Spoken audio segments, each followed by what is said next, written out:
Okay, we're going to get started.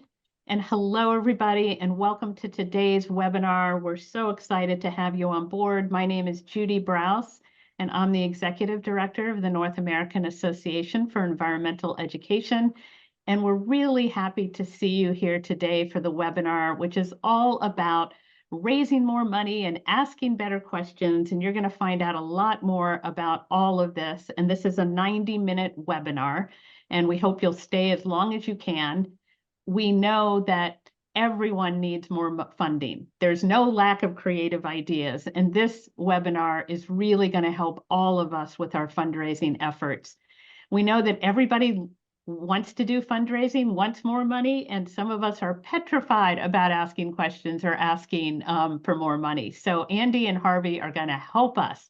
And we are so lucky to have these two wonderful fundraising experts with us today. They have years and years of experience, and we're just so lucky they could both be with us today. And they are going to introduce each other in just a minute. And I want to thank all of you who sent questions in advance. We will answer as many as we can during the webinar, and please feel free to enter more questions into the chat. For those of you who are new to NAA's webinar series, it's all about bringing new ideas and speakers and insights into our field and beyond. And today is just going to be a perfect example of that, because all of us, whether we're in EE or fields related or beyond, need to raise money. A big thank you to our affiliate co-hosts in our states, provinces, and regions across North America. Welcome, welcome, and thanks for all you do. Thanks to EPA and EE360 for helping to support our webinar series. We really appreciate that support. And again, everybody is muted, but you can talk to us through the chat, and we do have closed captions. You will get a copy of the recording and the chat. And just know that if you click on the CC, you'll get those captions, and they come in 31 languages. So I know we have somebody online who is would be interested in a French translation. There are 31 other languages that you can pick from. And I want to give a big thank you to Carrie, who is one of the masterminds of our webinar series and helps so much, not only behind the scenes, but in front of the scenes, and is just a wonderful communicator. So Carrie, thank you so much for all you do. Thank you, thank you. And as an added surprise, we will be giving away 4 books from Andy and from Harvey to 4 lucky attendees, and they will be selected randomly midway through the webinar. So you got to stay for a while to get the books to be entered into the contest. And so now I am going to turn it over to Andy and Harvey. Thank you so much for being here. We look forward to all your tips and tricks and insights. So thank you, thank you. And thanks, Carrie Judy. is going to share her screen. Beautiful. So first of all, let me thank Judy and Carrie and all the folks at the North American Association for Environmental Education. I have worked with Judy for probably 15 or 20 years and is one of my favorite people in the business. So thank you for doing this. Carrie, you have been so helpful and so supportive and so organized. We cannot do this without you. And thank you, Harvey, for partnering with me again to do these, because we always have a lot of fun together doing this work. Next slide, please. So, Harvey, you introduce me, I'll introduce you. Okay, well, I guess I better say nice things about you. Since you're going first, yeah, I'm that's the going deal. first. That's it. No, I'm thrilled to be doing this with Andy because he's one of the great trainers. I saw him long before I met him. I thought he really knows his stuff. He's a consummate professional. He's entertaining.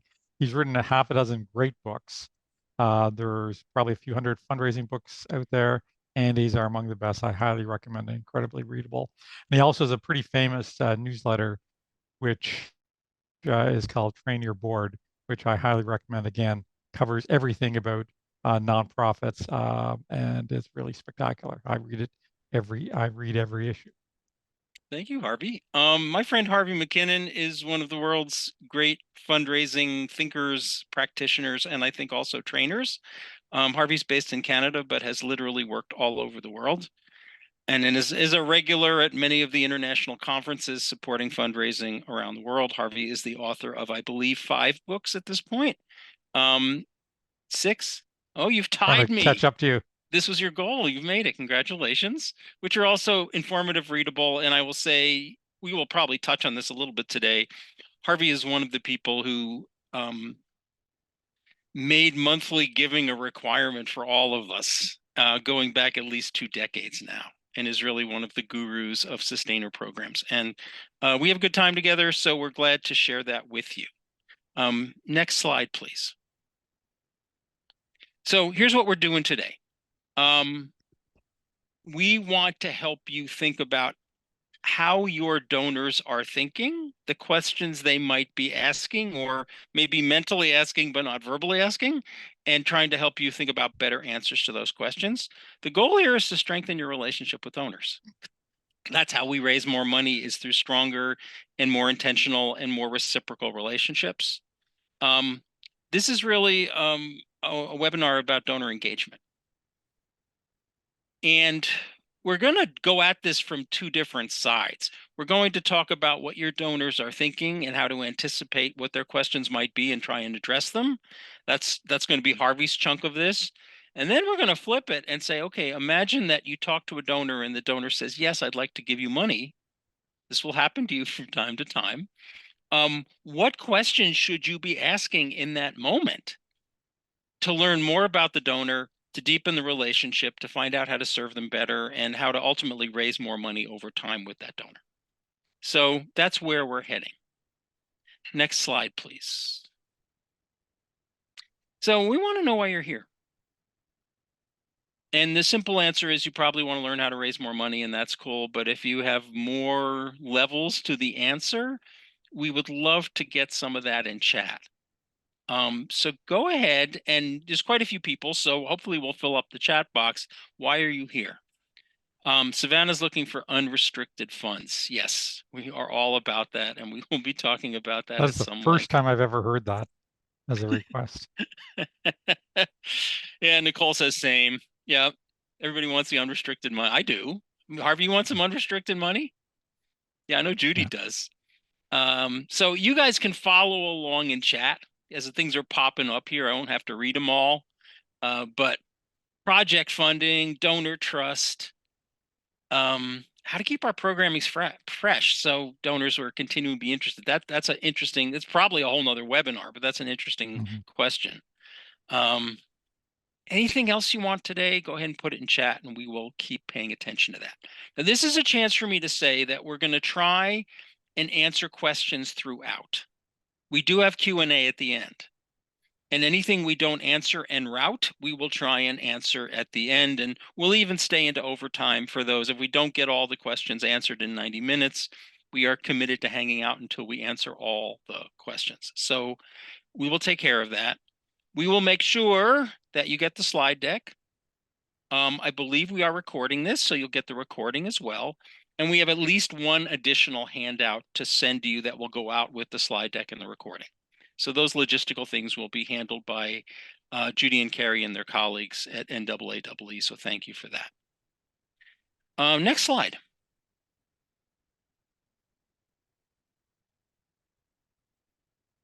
Judy, are you out there? There it is. Okay. So, Harvey, I'm going to give this one to you because I know you think about this more deeply than I do. What's going on in the world of donors right now?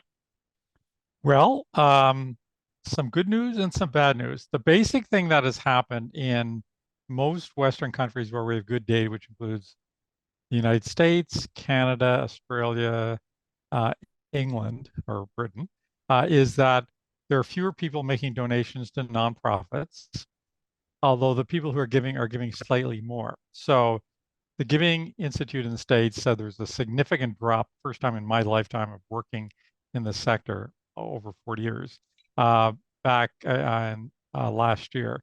Now, apparently there's suggestions that's going to change because the stock market is up significantly. A lot of people say they're going to give more. We'll see if that happens. But generally speaking, rates are declining. I think there's a lot of reasons. One is stewardship is really bad in the sector. Yeah. Two is there's so many diversions that people have from social media to Netflix to whatever. And people are also giving through non-traditional channels such as GoFundMe campaigns, and then also supporting individuals. So in my network of people, when I have friends who actually could use some financial assistance as non-charitable, I will give them some money when appropriate. And that's not going through a charity, but it's also a form of giving. So I think a lot of people seem to be doing that. And then lastly, because of the economy, a lot of people are tight financially because inflation was fairly significant. Households are spending more money. It used to be they'd kind of cover their expenses with 50%. Now it's gone up to over 60% because of rent costs, housing, mortgages, and extra costs for food. So it's putting a bit of a squeeze on people giving and therefore not giving to as many charities. So lots of reasons. And last one, economic inequality is we see the lucky few going into the top 10% and the middle being shrunk and a lot of people ending up in with less money these days. Okay. So what I take from this is there's stuff we can control and there's stuff we can't control, right? We have no control over the economy. None of us are in a position to address inflation in a meaningful way for the whole society. But what we can control is how we engage with our donors, how well we treat them, how often we ask them and engage them, uh, how many people are involved on our end in doing donor stewardship. So what we're really focusing on today is the stuff you can control. I remain an optimist. Like Harvey, I am 40 years into this industry, and I've seen way more up than down. And I think there's plenty of money out there if we organize ourselves to go out and raise it. Next slide, please. So I'm curious about, do you actually meet with donors? And this could be in person, this could be on Zoom, this could be, I'll even give you phone calls for this. But how often are you interacting on a one-on-one basis with your donors? And go ahead, Carrie, and put the poll question up here. How often, in person, virtually, for any reason? Relationship building, getting advice, asking for gifts, thanking, etc. Like, how often are you actually meeting with people? So go ahead, we'll give you a few minutes to fill this in. And if you don't know, you don't know. I think the intention behind this question is the closer you get to your donors, the more money you raise. And it could be, sorry. No, please. I was just going to say that even if the individual on this seminar is not doing this because that's not their job function, if you Yes. have a major gift officer, or an executive director, or a development officer that has this responsibility, I think you could check off the box, whether it's quarterly or monthly. Good. So Carrie, whenever you're ready, please show us the results of the poll. Interesting. Okay, well, short answer to the question is not often enough. Harvey, what are you seeing? It's kind of distressing that almost never and don't know are so high. That's getting up to 43%. Yes. A couple of times a year, in my experience, when people say a couple of times a year, it's usually once, or it could be a phone call, or, well, that actually happened last year, not this year, but it kind of felt like it was this year. So it's like how many, when your doctor says how often do you drink? Most people kind of minimize the number of drinks they're taking a week. So I feel like people kind of exaggerate this a little based on my experience. All right, Carrie, we can close the poll and we can go to the next slide, please, Judy. So a little very quick fundraising 101 here. What you're looking at is a model called the cycle of fundraising. And there are many versions of this in fundraising world. This is one I particularly like because it's easy to teach and easy to understand. And generally, we'd start on the lower left where it says identify prospects. We want to get them excited about our work. We want to educate them and cultivate them. When the time is right, we want to ask them to give. And the ask could be in person, it could be on Zoom, it could be over the phone, it could be through email, it could be in social media, it can be through traditional mail. And there's a lot of different ways to solicit a gift. Once those people give, you want to thank them and appreciate them and love them and recognize them.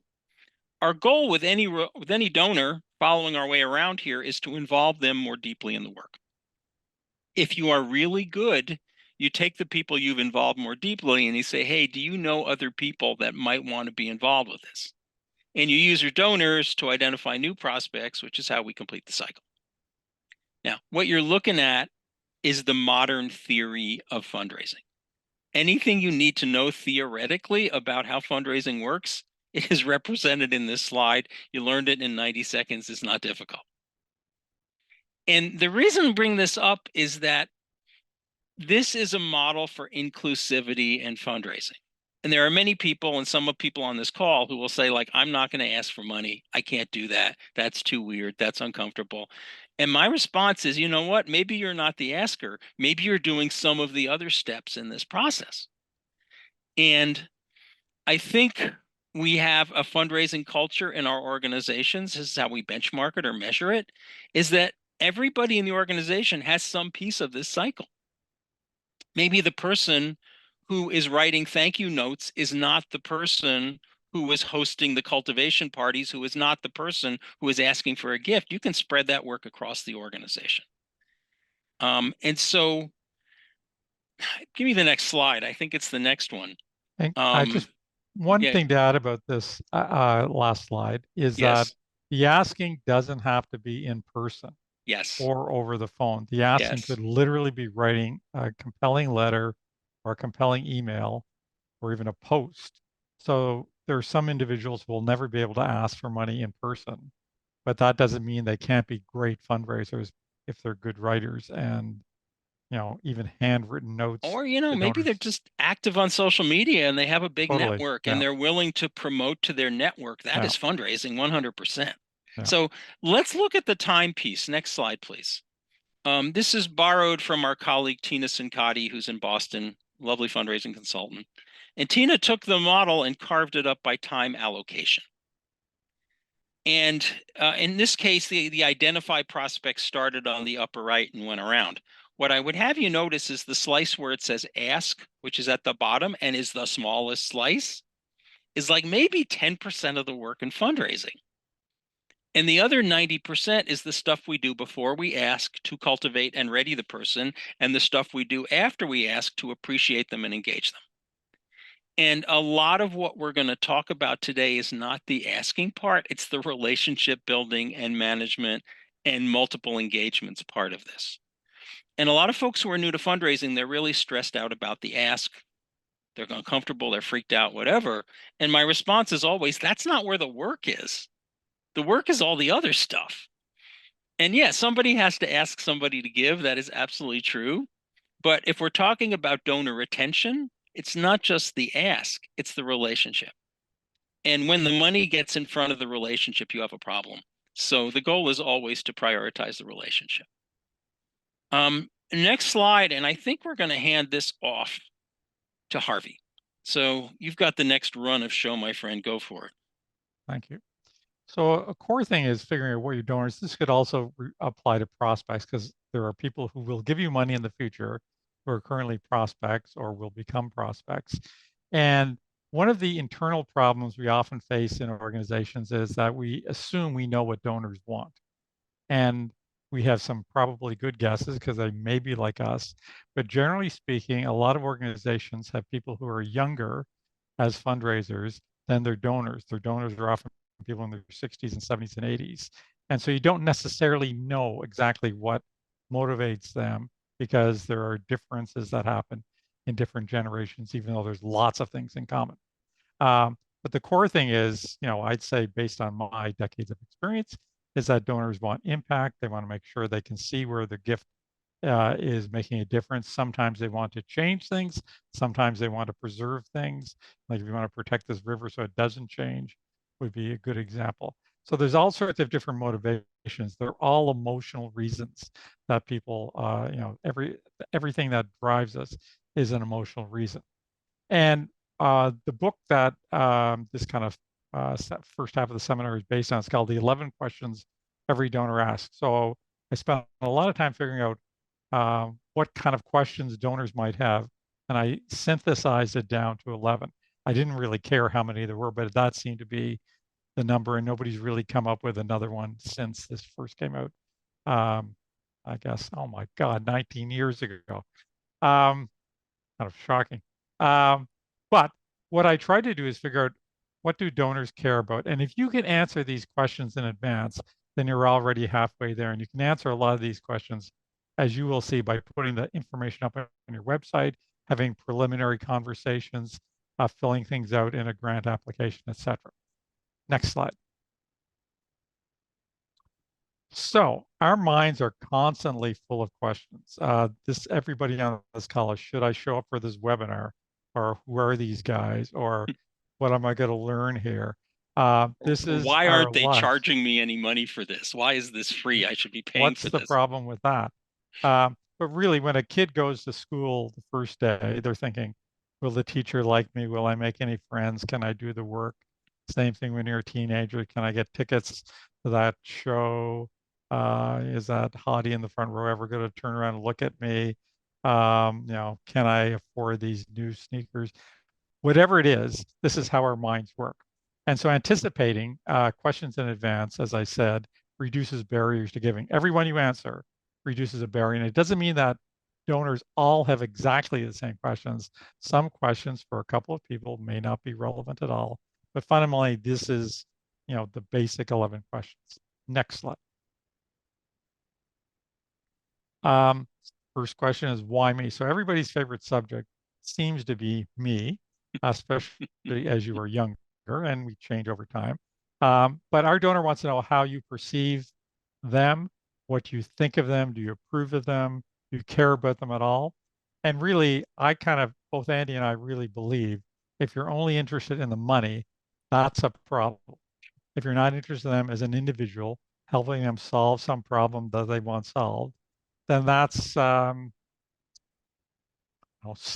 not quite sleazy, but what it is something that they will pick up on in any personal interaction.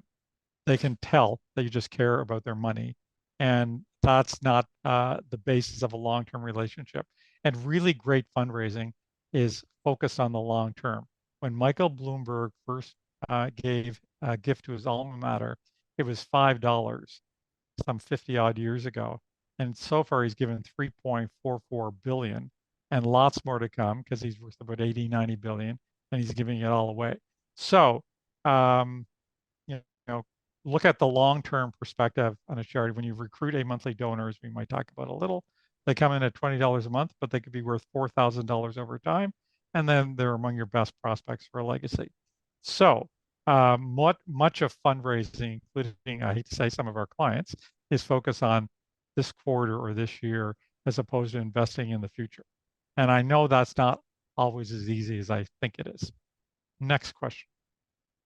So, Harvey, can I throw you a little curveball while you're waiting for the next slide here? Obviously, yes. Thank you. I appreciate it. I know a lot of the folks on the webinar are also getting grant money or raising money from businesses or institutions in addition to individuals. Mm-hmm. And I think my spiel, and I love your response to this, is those are people too. Like if you're going to a bank for a donation, there's a program officer at the bank who makes the choice about whether to give you money. If you're applying to a foundation, you're also dealing with a program officer, et cetera. And I think what we tend to forget about is that even when we're dealing with institutions, we're also dealing with people who have feelings and opinions and priorities of their own. And if you could talk about that for a second, that'd be great. And then we can go to the next slide while we're doing this.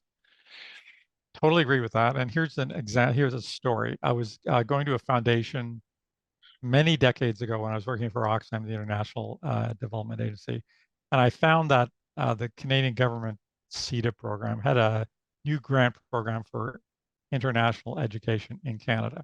I found this out about 11 o'clock because my plane's at 1:30. I could dash over to their office, try and meet someone. I called them. They said, sure, come over. On the way over in the taxi, I came with 7 ideas for different education programs we could do. Sat down with the officer, mentioned the first one, mentioned the second one, I mentioned the third one, and she kind of leaned in.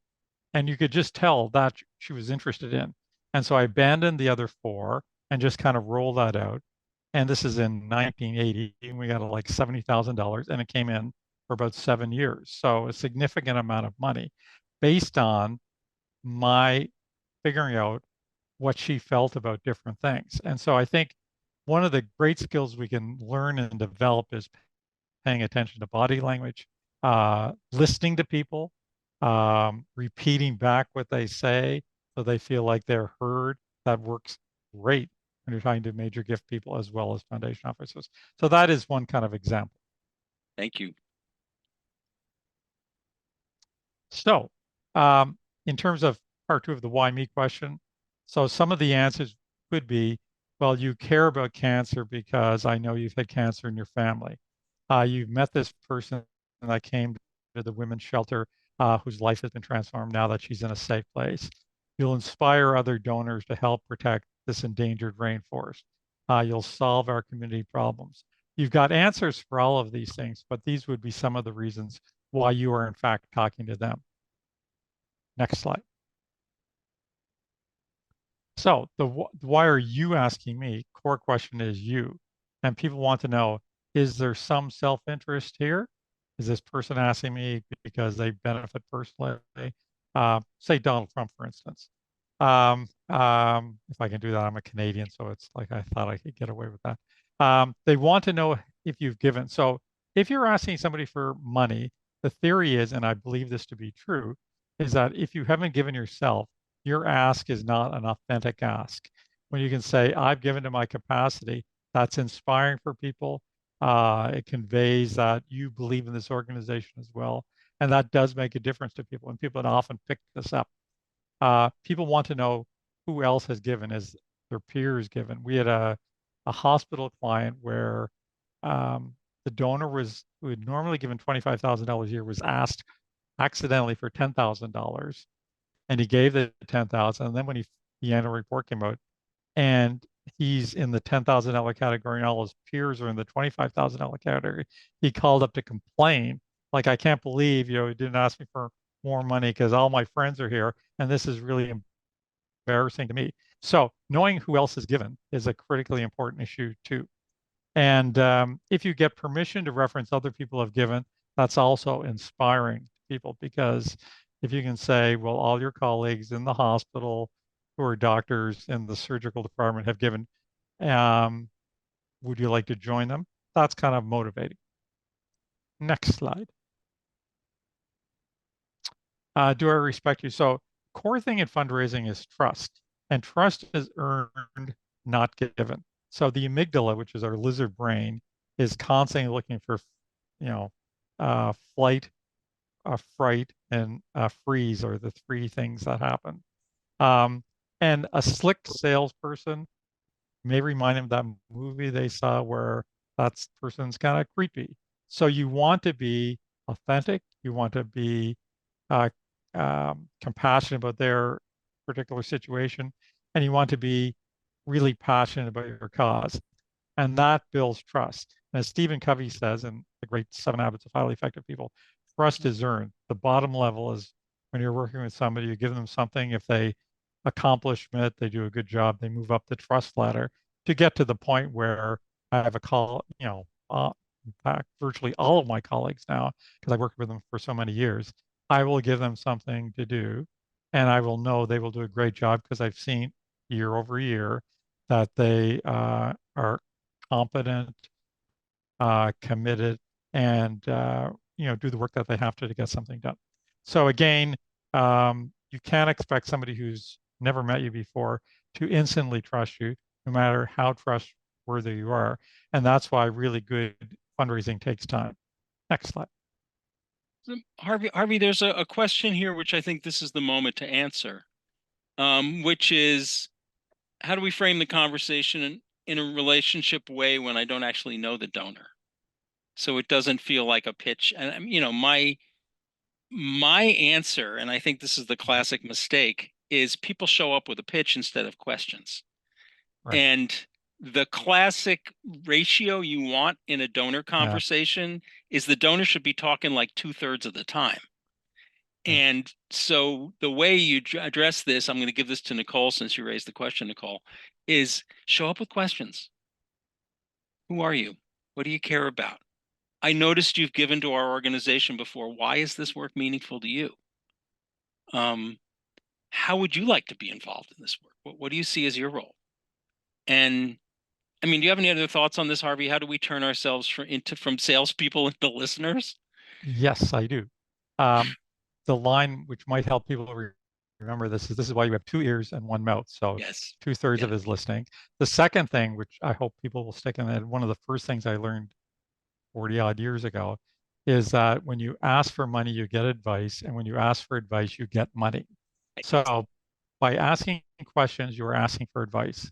And even people who have been asked hundreds of times still like to get asked for advice. Um, because, often people who have money, not always, but often they're accomplished people, they've been professionals, they've earned a little money, and they know things other than how to make money. They often can. My brother-in-law, who was a corporate executive, gave a lot of money away, still does, but he said, it was very illuminating to me a couple of decades ago, like, I like giving money away, but I wish people would ask me for my ideas because I'm a pretty smart, well-connected person and I could help them in other ways. And so I think that is, maybe the opportunity to recruit board members among the people who have great capacity, because that is a way that they may like to help. And if they become involved emotionally, which you often do when you're on a board, that will lead to much more uh, gifts and larger gifts for sure. So quickly, I think one of the things that can build trust is when you talk to people about why you personally are doing this job. And you might not call yourself a fundraiser. It could be, this is the reason why I'm working for this environmental organization. And you just happen to be in there asking for money. But that's often inspiring. My mom had cancer, and that's why I'm working for this organization. I grew up near this river, and it's so meaningful to my family. We've been here for generations. We have to protect it from this mine. There's always a case. My personal one is I met some people from Southern Africa, learned about apartheid, and I thought this is the worst thing I'd ever heard. I started an anti-apartheid group on campus, knowing nothing about apartheid or South Africa or anything really, but I was just highly motivated, and then learned lots of skills, met people from Oxfam, ended up working there. So I got into this just because I had a passion, and it could very well be that your passion is very similar to the passion that the individual you're talking to has. And your story definitely will motivate people. When I've had people come to me and they're really passionate about something, even if they don't know what they're doing around fundraising, I am often volunteering to help them. Next slide. So core question is how much do you want? This is really art and science, and there's no great answer for this other than over time you tend to learn to be better at it. We had a friend, a very accomplished fundraiser, worked for a national environmental organization, who, along with her chair, went into an office, business office, and they were going to ask for $250,000, but they got hepped up on cappuccinos and decided, let's ask for $500,000. So they go in and they kind of were nervous and sweaty, and Lynn said, well, and then we asked for $500,000. And the CEO said, well, no problem. If you needed more money, I could have given it to you, but happy to write the check for half. And he was willing to give them $1 million, but they did not know this because it is hard to assess these things. So tending to aim high is probably a safer thing because sometimes you can be pleasantly surprised. And Andy, I think, will have something to add to this.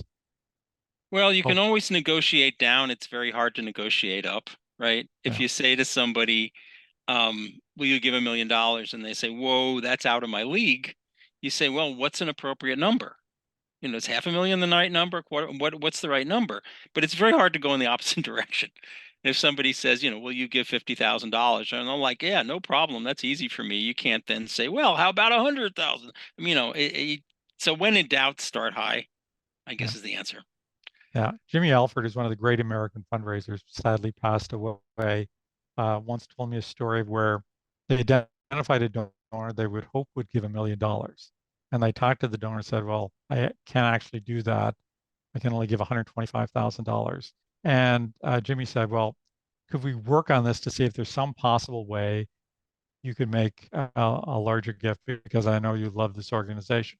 So they eventually worked it out. And again, this is negotiations where the person gave a piece of property worth almost $1 million plus the cash gift.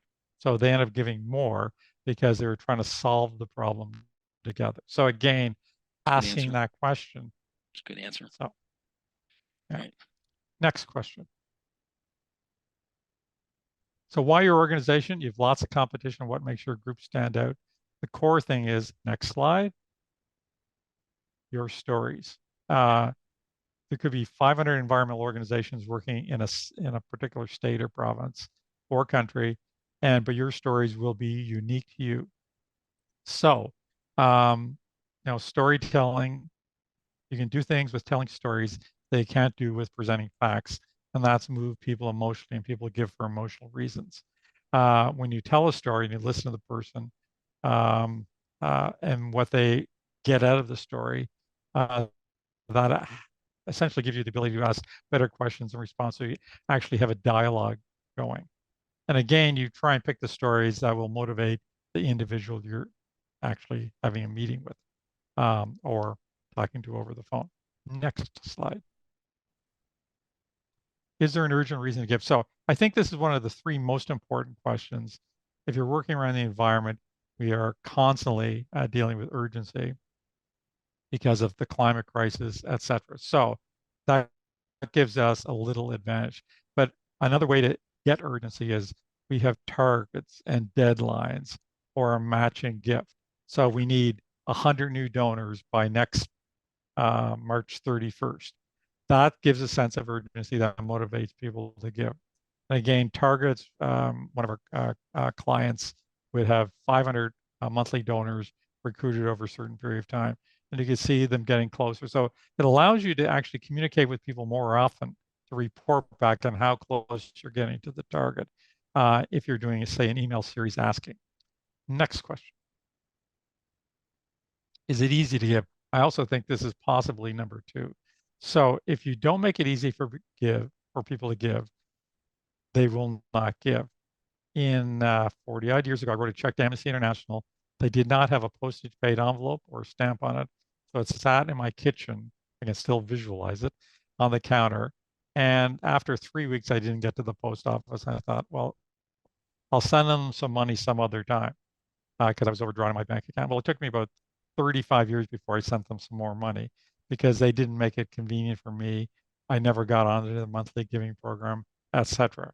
Now we give them a fair bit of money, but they lost me as a donor because they didn't make it easy. For websites, every extra thing you have to click, you lose 5 to 10% of the people. It has to be nice and seamless. Your donors almost certainly have aging eyesight. Make your typefaces large and use a serif typeface because it's just easier to read. And lastly, promoting monthly giving. You could ask somebody for a single gift or ask them for a monthly gift. If they become a monthly donor and give automatically through their credit card or electronic funds transfer, many of them will be giving. I'm in some of these programs for 30, 40 years. They had to ask me once, and I've given like Doxon like $17,000 over that time. So monthly giving, which we could talk about later if you want, really key thing to make it easy for people to continue giving. Next slide. Mm. You want to say something about this? I see you've got a. Well, it's first of all, it's a lovely photo, but also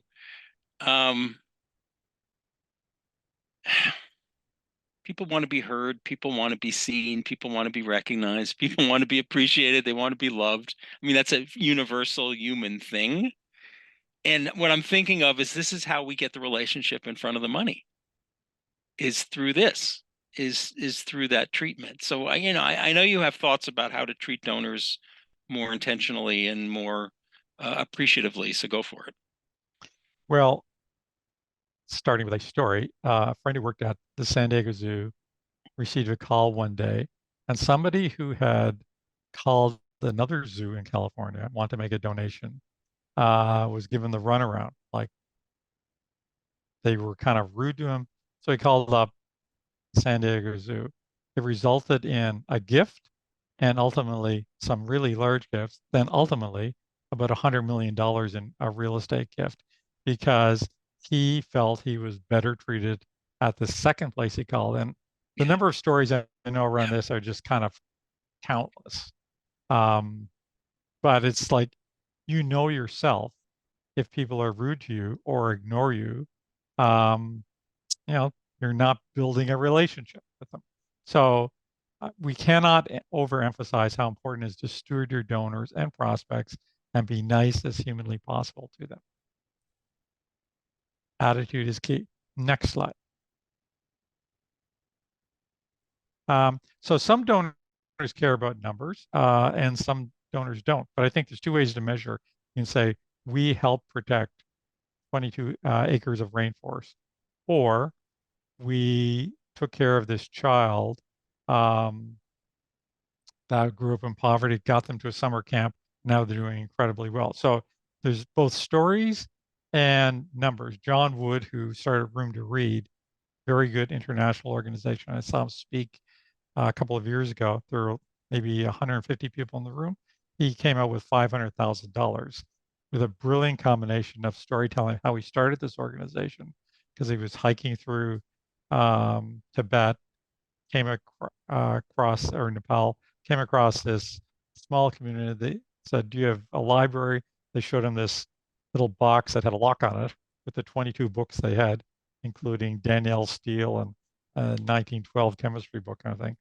But they value books. He decided to come back with books. Took him a year to do it, came back with 3,000 books. And then he started this global organization that is doing girl scholarships, building schools, and starting libraries. And they're raising tens of millions of dollars a year. But he told great stories. And he also said that $250 will give a girl a scholarship. And girls, as we know, are discriminated against in many countries in the world. This is what it costs to buy a library. This is what it costs to build a school.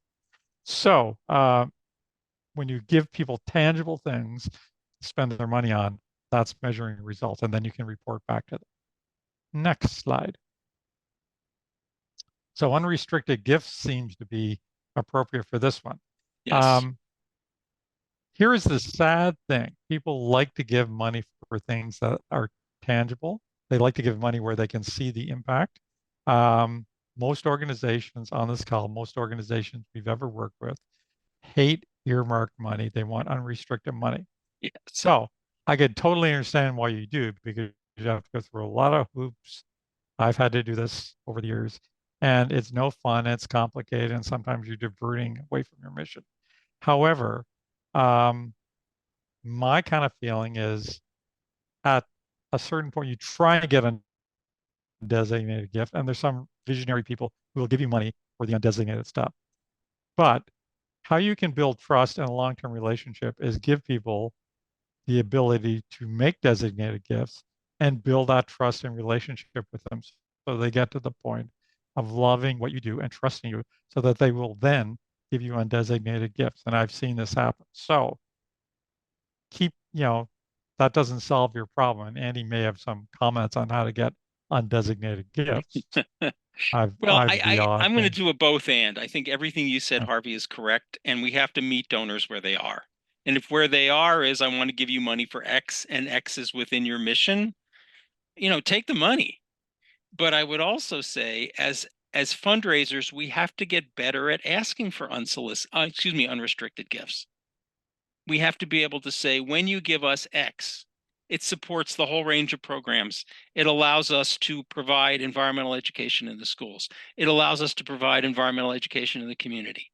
It allows us to support the school districts who need backbone help in doing this work.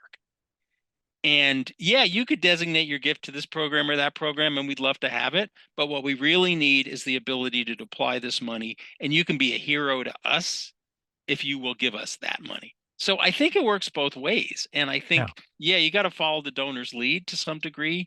And we have to be better askers for the undesignated money. Yeah, and I agree with all that. And when you ask more questions, yes, you're building, every time you're asking yes. questions and listening to them, you're building trust. And you can, again, you don't repeat word for word, but when you reflect back what they've said, that also builds trust. We got one more slide. Okay, and before we get to that one more slide, I'm just going to say that monthly giving is the best way to get undesignated income. We have a lot of clients where they're getting almost half their money from monthly gifts, and it's all undesignated. So last slide, I think this is the most important thing, that if people don't feel their gift is going to make a difference, there's absolutely no reason they should give you money. So every organization on this call, if you're doing environmental education, that is absolutely critical to getting young people and older people active, protecting their own environment and protecting our general environment, and potentially voting for people who will protect the environment. So you're doing incredibly important work. Andy and I both have decades of experience working with environmental organizations and are totally committed to this as you are. So we know that this work that you're doing does make a difference. And again, last couple of tips, make it tangible. So if you can say when we're doing this that we're going to, if you've got a campaign, we're going to reach 10,000 people in our community to let them know what's happening with, say, a mine or some clear cutting. You make it emotional. You figure out what do they most care about. When we're writing stuff for an environmental organization, one local client is the Georgia Strait Alliance that protects the Salish Sea. And so when we could write about a lot of different things, but people really care about orca whales. So we were often talking about orca whales as opposed to working in a small community doing education work. So every time you can talk about the animals that, or the fish they are helping, again, this is universal for or the children, right? Or the children. Those things help. Okay. So let me clarify something. This is not the last slide of the presentation. This is the last slide of Harvey's portion of the presentation. And we're actually going to go into a breakout in a minute and have you guys chat with each other. And when we come back from the breakout, we'll take a few questions, and then I have a chunk of work to share with you around what happens when the donor says yes, and what sort of questions can you ask in that moment to deepen and strengthen the relationship. Judy, you have something to say. Sorry, Andy. We can't get into breakouts. It's a webinar. So remember, how sad. But don't worry. You can do whatever you want to do in the chat, Okay. but don't worry about that. Okay, well, thank you for clarifying. So let's go to the next slide. So this is a chat question as opposed to a breakout, which is sort of good because it goes a little quicker. Harvey just rolled out 11 questions that donors might be thinking. Some of which they will verbalize, some of which they may not verbalize. Which of these is getting your attention as a fundraiser? Which of those 11 questions, and you can combine them if you want, do you need to be paying more attention to?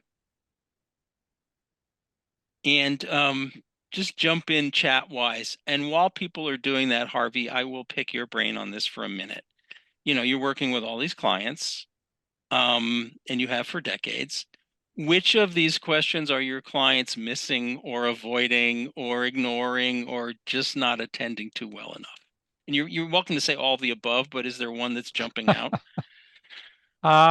Well, it varies. So I should say if you divided all fundraising into major gifts, yep, or individual giving or mass fundraising, it would be different for one or the other. Let's talk about individual gifts. Okay. So I would say it totally depends on the organization. So we work with universities, hospitals, environmental groups, international development agencies, and then some smaller organizations as well. So what I find happens with a lot of organizations, the big ones, they're way too bureaucratic. Yeah. They have competing silos, and I can't talk to that donor because it's kind of nightmarish. And what they're doing is they're not looking at the donor as an individual. They're looking at it from their own perspective. I have to hit target.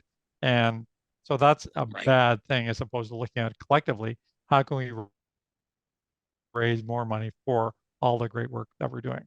And then conversely, some of the super small organizations, the people who are the fundraisers, spend all their time in administration or meetings or answering the phone. And I did a tour of Australia decades ago where I asked people who were supposed to be doing major gifts and legacy giving and all the other staff to analyze where they spent their time. This is like 35 years ago. And I learned a lot from this. And most of the people who are doing major gifts, this is their full-time job, or legacy giving, full-time or half-time job. They were spending like 5 to 10% of their time doing that actual work, but they were sucked into collective meetings or administrative meetings or working with volunteers or having to go to an event that wasn't related to actual developing a monthly donor, or sorry, a major Yeah. donor relationship. So I think if you can even cut 10% of the other stuff, so you have more chance to go and talk to donors, that's great. So that, I would say, on an individual basis, is the biggest problem with most organizations I know. So we have a consulting colleague named Amy Eisenstein, and Amy did this thing for years called the Major Gifts Challenge, which was, aimed at small development organizations. Like if you have a fundraising department that's 2 people or 1 person, Yeah. which is a lot of the folks that I interact with. And her deal was, can you get out of the office? I think she was saying 5 hours a week to meet with donors. And just set a goal of I'm going to talk to 3 donors a week to say thank you, to solicit them, to cultivate them, whatever. And that was her major gift challenge, was to get your butt out the door and actually sit down and see some people. And we will acknowledge that organizing these meetings is challenging. Not every donor wants to meet. We end up doing stuff on Zoom instead. We might end up on the phone instead, but the intention is still the same, which is get out from behind the computer and start engaging with people. And it's a barrier. And I think it's a barrier we create for ourselves. And that's one we can tear down ourselves. You know, so I am appreciating a lot of the questions and stuff that's coming in. What we're going to do is we'll capture a few questions now, and then we'll move on to the second half of the presentation. So, Harvey, one of the questions that just came through is and you've had some experience with corporate giving. How do you identify who to talk to within a corporate setting who is actually a decision maker and can make a gift? And my sense of this, I'll get started here, is that depending on the size of the business, there might be 2 or 3 decision makers giving out 2 or 3 different buckets of money, right? Some corporations have a foundation, and there's a foundation person who's giving out the money. They might have a community relations department with a different pot of money. They might have a marketing department that gives out a whole different pot of money, which might be like event sponsorship, that sort of thing. So that's what I've experienced. What have you seen? Exactly the same. There's usually more money these days in the marketing budget than you have the gift giving thing. So if you have a population that could appeal to them because they're going to have a large reach, then that's, that totally makes sense. Keep in mind that the biggest corporations, depending on where you live, everybody is going after them. So sometimes figuring out, okay, these are other corporations in our community that, they don't have as much money, but maybe it's easier to get in to see them. Maybe we can build a relationship with them that will last over time as opposed to the biggest corporations. And again, as Andy said at the beginning of the session, they're all individual people. So they all have connections in your community. And if you can figure out who knows somebody at that credit union or bank or, corporation selling widgets. Again, it's what I have often done is when I'm organizing community stuff is get a bunch of connected people into a room, more or less go through, the term used to be Rolodex, but I guess it's probably the list of people on your phone now. Yeah, it's your phone database. Okay, and you kind of, some easy ways to do, okay, who are all the doctors, who are all the lawyers, who are all the engineers, who are all the people who own business, Who and do kind you of know figure out, that gives away money to other nonprofits besides us? Right. Yeah. And so I just joined an arts board. I've been on a lot of arts boards over the years.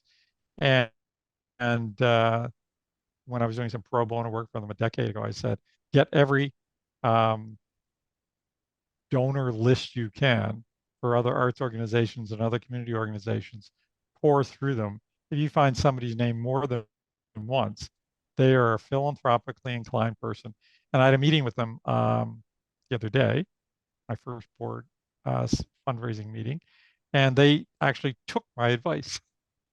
And they found a bunch of donors who had given to other not dissimilar arts organizations and cultivated them and raised a lot of money. All right. So let I me think you just look at that. Yeah, I want to be mega specific about this for people. And again, I realize we have people from around the world who are joining us today. I can't speak to whether these published lists exist in other places. They definitely exist in North America. But, you know, if you go to the theater, they hand you a program. In the program, they list all the donors, right? If you are an environmental education organization, and many of you are today, you need to pay attention to the other EE groups that operate in your state or your province or your neighborhood, because many of them will have annual reports. Some of them have websites. Some of them do newsletters. In those documents, they often list their donors. Sometimes they list them by the amount of money they give. These are the categories, right? So what I used to do, and it's still relevant, I would get copies of those like newsletters or annual reports, and I would photocopy the relevant pages and staple them into booklets and give them to my board of directors or give them to my development team and say, here's a list of 2,000 people who give away money in our community to adjacent organizations. And what you need to do is to get a cup of coffee or a beer or a glass of wine and sit down and review these 2,000 names and check off anybody you know. Because this is the definition of a prospect. It's somebody who gives money, who cares about a cause that's like yours, and that you have a personal connection to. It's always those three things. They have capacity, they have interest, and they have a relationship. And so I have raised a fair amount of money over the years by getting people to screen published donor lists from other organizations. End of sermon. So let's go on to the slides, please. Next slide. So I'm going to run with this for a few minutes, and Harvey, pay attention to chat if you would, and feel free to jump in with questions or comments here. Because you came to this webinar, because you're investing 90 minutes learning how to do this, you're going to get some yeses. And in the ideal world, you would send us 10% of everything you raise for the rest of your life, but that's unlikely to happen. So we're just going to go with the generosity model here and say, when you get the yes, first of all, get excited. Be appreciative. If you're one of those people who breaks into tears when you get good news, it is cool. You may do that. I give you permission to cry in joy. But then you have to get organized. So let's go to the next slide. Now, the story of this is that Harvey and I wrote an article years ago about this together. And I think we came up with a dozen questions. I believe there are 13 in the slide deck. I want to say that you're not going to be able to ask 13 questions of every donor that you sit down with, but what you can have is a checklist or a tracking form, and we actually have that, and I will send that to Carrie, and Carrie can share it with everybody along with the slide deck and the recording. So you please take notes, but we're actually going to send you something that sort of takes the notes for you. First question is, how do you like to pay? And, you know, if you have a pledge form, it simplifies things because you pull the pledge form out of your briefcase or your backpack or whatever you've got, and you say, okay, how do I spell your name correctly? Is there somebody you would like to honor or memorialize with this gift? All those questions, we'll get into that. But one of the questions is, how would you like to pay? If people want to pay with a credit card, it doesn't hurt to have a square on your phone or bring your laptop and have some way for them to input their credit card information, because some people want to do it that way. And ideally, if you can collect that and do it in real time, it is helpful. Next one, please. How do you want us to use this gift? So this gets back to the question of, is this going to be a designated gift for something specific, or is it going to be unrestricted? And it may be obvious as a result of the conversation that you've had with the donor that you know the answer to this question based on that conversation. But if you have a pledge form or some sort of tracking form, the option might be unrestricted, check, or restricted to, check, or special project, or whatever you want to call that. Now, somebody asked a question, I think maybe before we came in, that they were trying to renovate their site. They have a facility, and they're also trying to build an endowment to support an environmental educator's salary. And those are lovely, legitimate things to raise money for. This is where you have that conversation with a donor. And maybe as part of your pledge form, it says that the gift is going to be used for capital improvements, or perhaps it's used for the endowment. We can talk endowment later. I would say most endowment gifts are going to come from legacy gifts when people pass away. And that's like a broader conversation. But the point is, you want to know what the donor's intention are before you leave the room. Next slide. How should we recognize you? Do you like your name published on the list? Would you prefer to be anonymous? May I share your name with other people so that they know you have given? And one of the questions we get to is, do you know anyone else who might want to give? But I'm going to hold that. People learning about other people giving is inspiring. And, I will tell a quick story. Harvey, I think, has heard this, and you'll roll your eyes when you hear this story. But when we were in our 40s, my spouse and I created our first will. We have a daughter, we have nieces and nephews, but there are also these other nonprofits that we were connected to. And when we wrote our will, we included 6 different nonprofits in the will, and we were in our 40s at the time. And I wrote to all 4 of these organizations, and I said, we put you in the will. It's not a lot of money, but it's something. But if you'd like to use us as poster children, if you'd like to write a story in your newsletter that says middle-aged couple writes will, remembers us, and you want to use us to prompt other people to do the same thing, we are willing to out ourselves as legacy donors. And you can put our picture and, we'll give you a testimonial, whatever. And they're all like, that's amazing. Thank you so much. And of the 6 organizations we offered this to, 5 of them never followed up. And the 6th organization took 2 years to follow up. Now, in their defense, these were grassroots organizations. They were understaffed. They were under-resourced. They were overwhelmed. This was a gift they could not accept, in the sense that they were just not in a position to use the testimonial, or they thought they couldn't. But it was a missed opportunity, because I felt like our giving could have inspired other people's giving and multiplied. So be aware that that's an option when you talk to donors. I will tell you parenthetically that 5 years later, when we updated the will, maybe 10 years later, we do it periodically, most of those groups had fallen out of the will because we just weren't that close to them anymore. So if somebody says you're in my will, you want to recultivate and stay in touch with those folks. Next slide, please. Do you want this gift to honor somebody? Is there someone who's passed away you'd like to recognize? The thing about this is, if somebody is honoring somebody, the person being honored needs to know. You have to have a way to notify Jane that Sally has notified is honoring Jane with the gift. And so in this case, you're writing 2 thank yous instead of 1. You're writing a thank you to the donor, and you're also notifying the person who is being honored. If someone is being memorialized, you want to notify the next of kin, whoever the heirs are, so they're aware of this too. Next slide.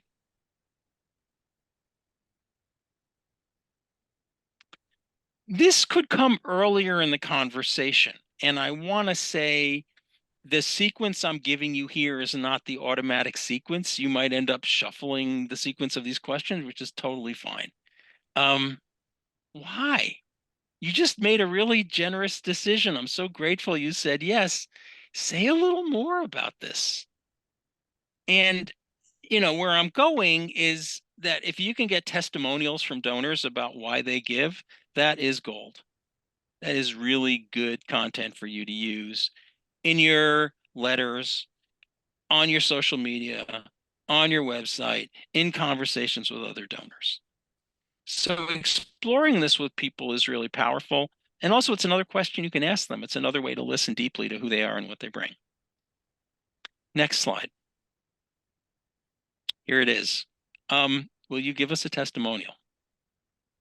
Because, what we say is the most powerful fundraising is peer-to-peer. It's one donor encouraging another donor to give. This is a form of peer-to-peer fundraising. Now, Harvey, have you ever ghostwritten these for donors? A lot. Say Well, more. Well, basically, goes back to that question around, is it easy? Yeah, So right. every time I'm Right. trying to get anybody to do anything, I try and make it as easy as possible. So if I'm writing a book and I ask friends for blurbs, I've written a bunch of them. It takes a bunch of time, but here's some sample things you can edit. Right. Makes it so much easier for me and makes it so much easier for them. So it's again, if you draft something and edit it, but I write letters all the time. Yeah, right. Telling other people's stories. So it's Yep. essentially the same thing. Right. And they always, of course, have to have final say and change any inaccuracies, hopefully not change the style because you write these in a particular style. Next slide, please. This is one of my favorites. Will you come to a board meeting or drop in on Zoom and talk to our board about why you give to our organization? And I bring this up because board members have this idea, like some of them anyway, have this idea like donors are from another planet or they're a different species, and I don't know any donors, and they're all in a different social class, and they live in a different part of town or whatever. And I love me a donor panel in front of a board where you have 3 or 4 donors just speaking about why they love your organization in their own words. Because it really demystifies this idea that donors are a different species. And it's an honor. Like if you say, would you come and talk to my board and talk about what you give? What a lovely gift to the donor to say, we want to hear from you, and I'm going to put you in front of some of the most powerful people in our organization so you can share your story of giving. Next slide. How do we keep you updated? Do you like a phone call? Do you want to be on our e-list? We still publish a paper newsletter. Would you like to get that? Should I have coffee with you once a year? Should I call you up if something is happening and you'd like an invitation? I mean, how do you like to be engaged with? And so this implies that you have a database, and this implies that you're going to update the database, and you can customize your communications based on what the donors tell you. Next slide. When I come to see you, can we bring in family members? Would you talk to your kids about why this is important to you, or your grandkids or your siblings?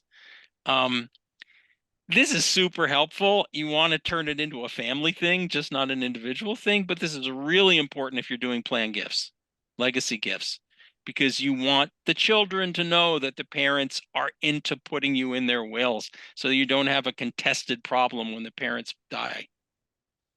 So we are trying to cast the net wider, but we're also trying to protect the gifts that we already have. Next slide. Is there anybody else that might want to give to this organization? Parentheses, if yes, will you introduce us? And again, I'm back to the peer-to-peer idea. If you can have donors encouraging other donors to give, that is probably the most powerful kind of giving. And it also speaks to what Harvey said earlier, which is, the question is, why you? Why are you asking me? And if you're a donor yourself, that's one reason to ask. Like I'm already committed to this organization. I love what we're doing, using the word we, not they. I love what we're doing. And so the reason I'm involved is because I care, and I hope that you will care too. And I've already made a commitment. Now, classic language I am trying to teach to board members is something along the lines of, and I hope this is true, because I'm on the board, this organization is one of my top 3 charitable commitments, which is flexible, right? Because people have different amounts of money. And then the ask is, would you consider making it one of your top 3 charitable commitments also? So look at the organizations you give to. Is this something that feels like it's near the top? Is that something you could do? Next slide. Who else do you give to? What other causes do you care about? What are you interested in? Now, one theory, which I disagree with, is that if somebody gives to health charities, that's what they give to. Or if they give to the arts, they give to the arts. Or if they give to environmental education, that's the thing they give to. And what I have seen consistently is donors are way more diverse than that. And, Promiscuous, I think, is the correct word. Promiscuous, a fine word, right? Now, sometimes that promiscuity is local. Like I give to all the local organizations, right? I give to the local church. I give to the local theater. I give to the local land trust, right? I give to the local environmental education group. But a lot of times it's much more random than that. And that's interesting. And if you find that somebody like is a political donor and they've given to multiple candidates, that's interesting information. Next slide. Would you help? You're obviously smart. You're committed to this. You're articulate. I've enjoyed the last 45 minutes talking to you. You clearly know your stuff. You've actually given me a few tips about how to fundraise, which I wasn't looking for, but I'm grateful for. Would you help? And the thing is, you want to be specific. Like, will you help with fundraising is not a great question. A better question, and here's a specific way that you can be helpful, is that something you are willing to do? And what I'm thinking of in this context is I'm going to see some donors. Will you come along and talk about why you give? Are you willing to share your donor story with other potential donors? And that's empowering to people. People like to tell their story, and if their story actually has the impact of generating gifts from other people, wow, that's really good. And I believe there is one more question. Slide, please. Oh yeah, what's your calendar? Like, when do you make your giving decisions? And the question is, when should I come and see you again? Hey, are you somebody who tends to give at the end of the year, so I should be around in November? If we have a special need, are you somebody I could talk to more than once a year? Or are you a once a year donor? And again, you'd want to get this into the database so that you have a way to track these are the times of year when I should be talking to donor X. And maybe donor X is cool with being asked more than once. Now, if someone commits to monthly giving, we're circling back to this again, it doesn't mean that you can't also talk to them occasionally about special gifts beyond their monthly commitment.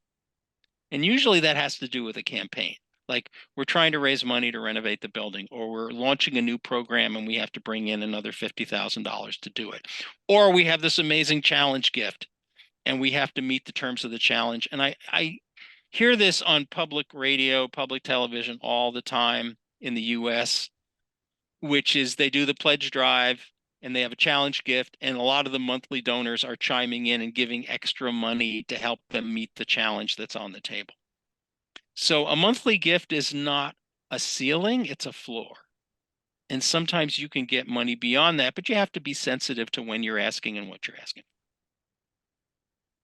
So I believe that's the questions. Let's go to the next slide. Yeah, so we're back to chat here.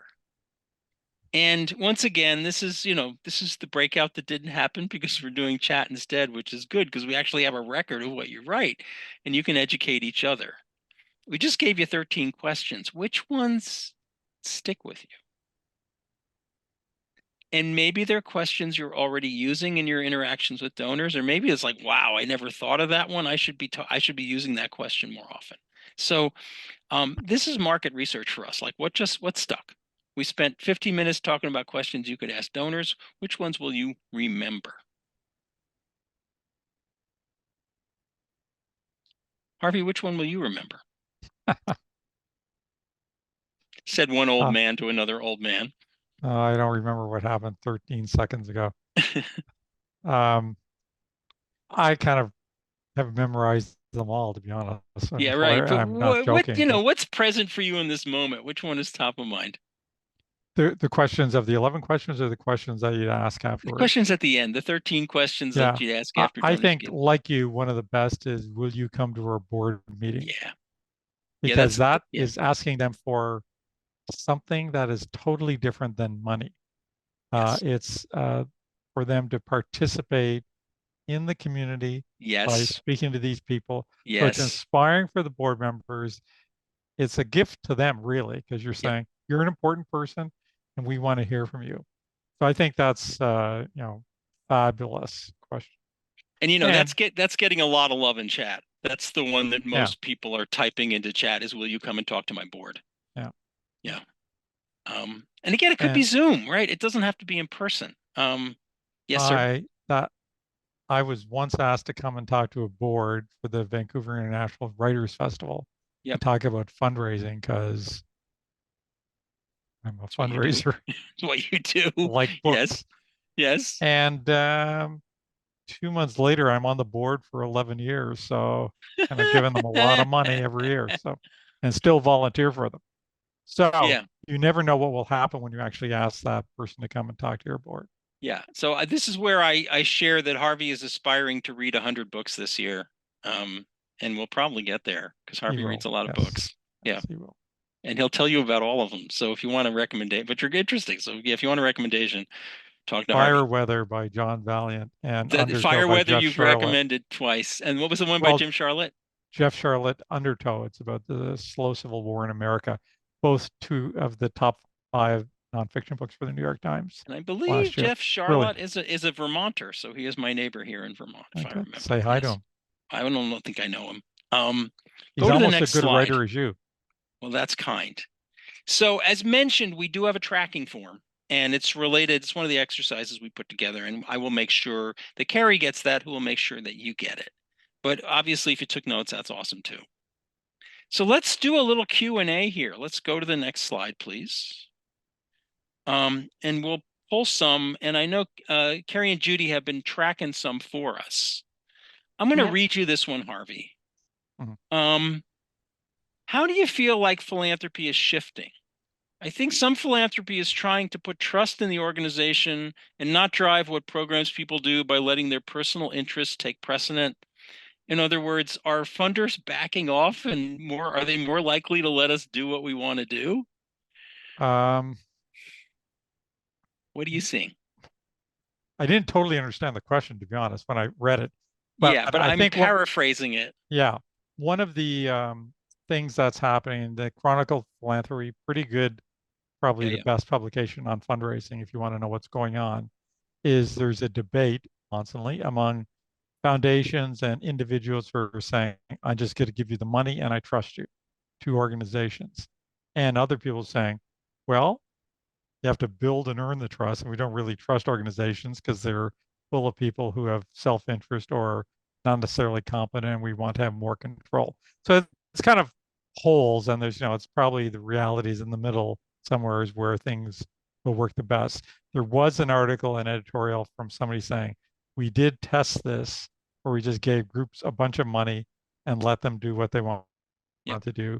And it wasn't all that successful. Now, again, I don't know the methodology, how they evaluated it, but this is one person's opinion. So I think there's probably a little more of that going on than used to go on, but I think it's not necessarily a wave.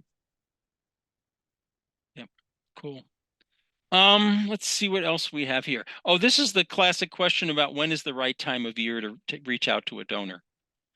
And what I wrote in chat was a lot of organizations focus on the fourth quarter because that's when a lot of donors give is year end. Mhm.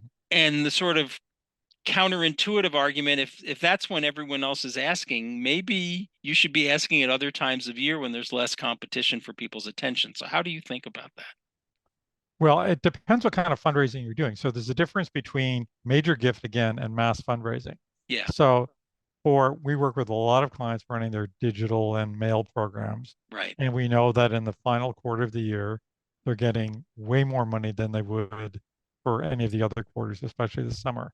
However, there are some donors who are major gift donors that the best time of the year is when they have sold their business, whenever that is, or they get a big tax refund, or if you're an organization that's sending kids to an environmental summer camp, the best time to ask people to give to that is not October when you're looking at the camp for the next June or July. Right. It's going into April, and you need to raise $22,000. So it varies from organization to organization. One thing I do know is most organizations do not ask often enough, at least in Canada. In the States, sometimes they ask too much. Donald Trump is asking his donors 10 to 12 times a day of money, which is insanity, which is why the small dollar, I know it's just horrible. But so you have to find out for your organization what is cost effective and all that. But I feel like asking people 4 times a year as a minimum is good. And some of that could even be in a newsletter where you say, these are the great things we're doing with our money. And by the way, here's a project we'd love to fund, and you might want to help with it. So again, probably half of all money comes in September to December. Yeah. And for some groups, we know from lots of testing that December, almost all not all, almost all, but an enormous percentage of digital donations come in because people give before the end of the tax year.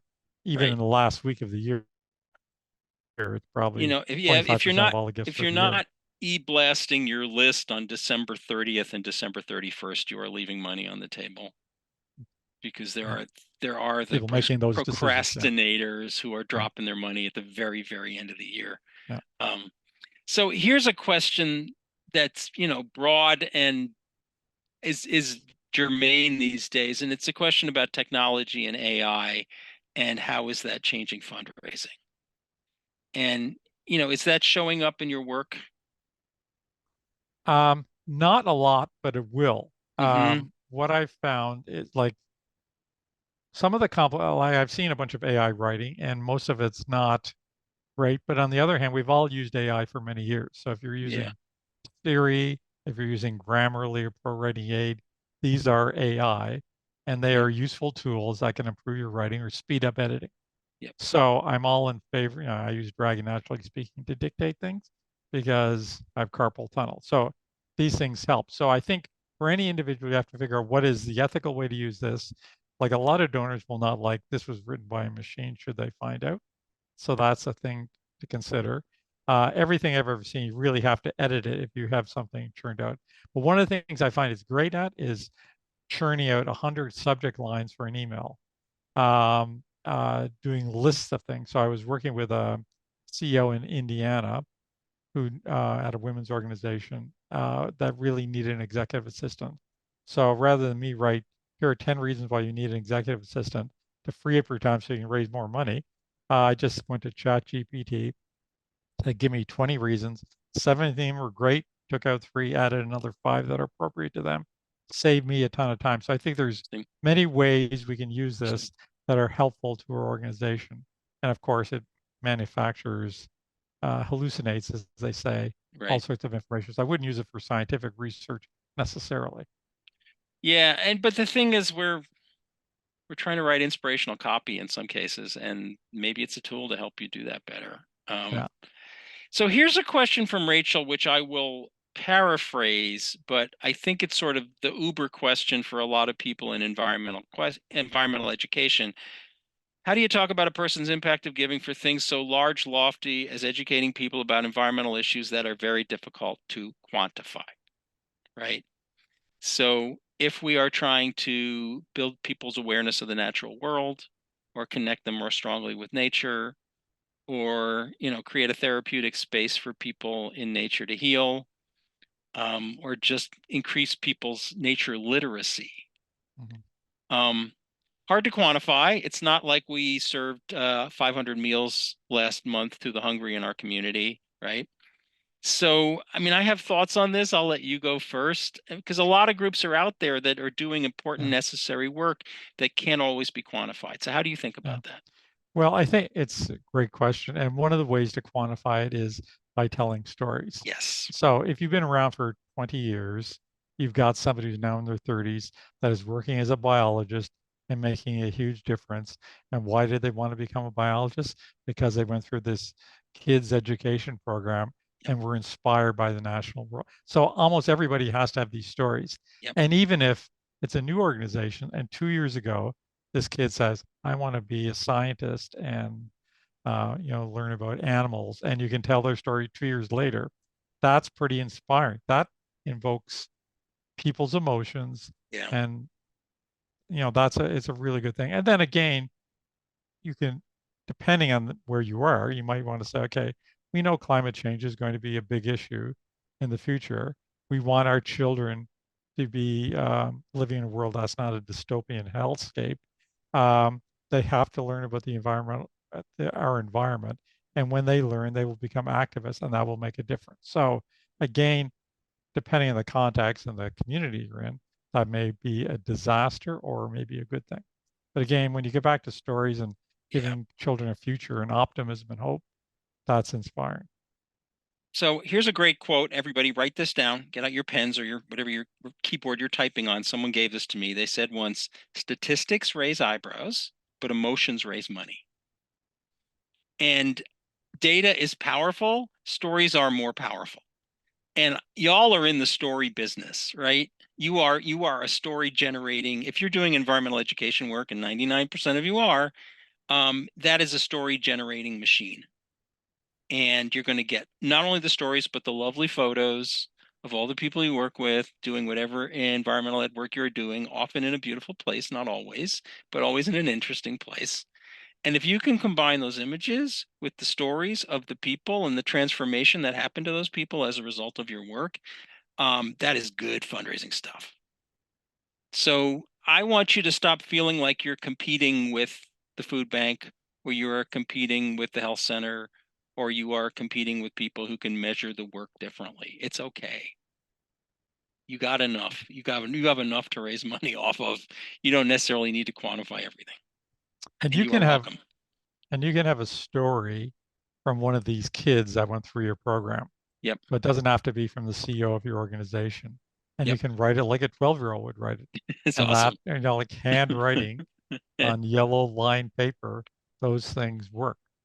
I got one of those from TNC a million years ago. I assumed it was a kid, but maybe it was, scam kid. But it was, here's my visit to the nature preserve, and it blew my mind.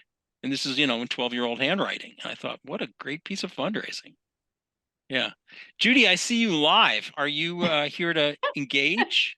Do you want to ask a question? Do you want to wind us up? What are you thinking? Yeah, both of those. I have Okay. one other question that was from way back, and then we're going to have to thank you and move to the end. Carrie has a few slides. Yeah. But Celeste asked early on, and I know a lot of people face this, about any tips for asking friends and colleagues for funding when you don't want to lose your friendship, where you have friends. That's easy. And basically it goes like this. I'm involved with this work. It's really powerful and meaningful to me. I would love it if you would be a part of this. So I'm going to ask you to contribute. If you have other priorities, if you don't have the money right now, if you choose not to give, it is totally cool. We will still be friends. I still love you. If you're able to give, that's great. If you're unable to give for whatever reason, that's okay too. And just give them explicit permission to say no as part of the ask. Thank you. That's so simple. Yeah. Thank you, Andy. That was perfect. Harvey and Andy, thank you so much. So many great ideas. And look at all these books. And again, 4 of you will get books. Really excited about that. And Harvey and Andy, I hope you'll come back. We'll do another webinar in the future, but you've been fantastic. Your experience speaks for itself. So many great ideas. And Carrie, thank you. Do you want to take over now and close us out? But thank you both so very much.